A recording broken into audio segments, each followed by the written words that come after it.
Hello বন্ধুরা, সকালবেলা চলে এসেছি ছাদ বাগানে। কালকেই আমি দেখেছিলাম যে কুমড়োটা প্রায় পাক ধরে গেছে আর বাড়ছে না, কারণ কুমড়োটা পচে যাওয়ার সম্ভাবনা আছে। আবার এরকমভাবে ফুটি পচে গেছে, তাই কুমড়োটাকে আমি হারভেস্ট করব, এটা আপনাদেরকে দেখাবো, ওই জন্য চলে এসেছি। এবার এখানে আমি এখানটায় দেখি টানলে যদি ছিঁড়ে যায়, না হলে হ্যাঁ ছিঁড়ে গেছে। এই যে কুমড়োটাকে হারভেস্ট করে নিলাম বন্ধুরা। এই যে দেখুন হলুদ হয়ে গেছে, দেখলেন? এটা আর বাড়বে না, এই যে হলুদ হয়ে গেছে। এই জন্য এটাকে আমি ছিঁড়ে নিলাম, হারভেস্ট করে নিলাম।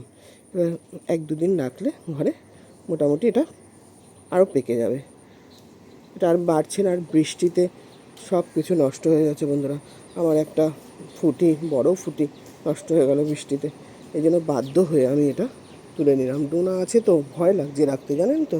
আর একটা তরমুজ তো হয়ে রয়েছে, তরমুজটা একদমই বাড়ছে না, জানেন তো। যতটা পরিমাণে দেখেছিলাম ততটাই হয়ে রয়েছে। দেখুন তরমুজটা একেবারেই বাড়ছে না, এই জন্য তরমুজটা তুলছিও না। থাক, এরকমভাবেই হয়তো থাকবে।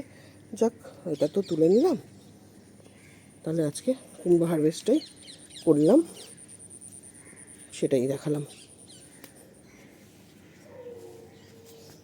তাহলে টাটা বন্ধুরা, টাটা।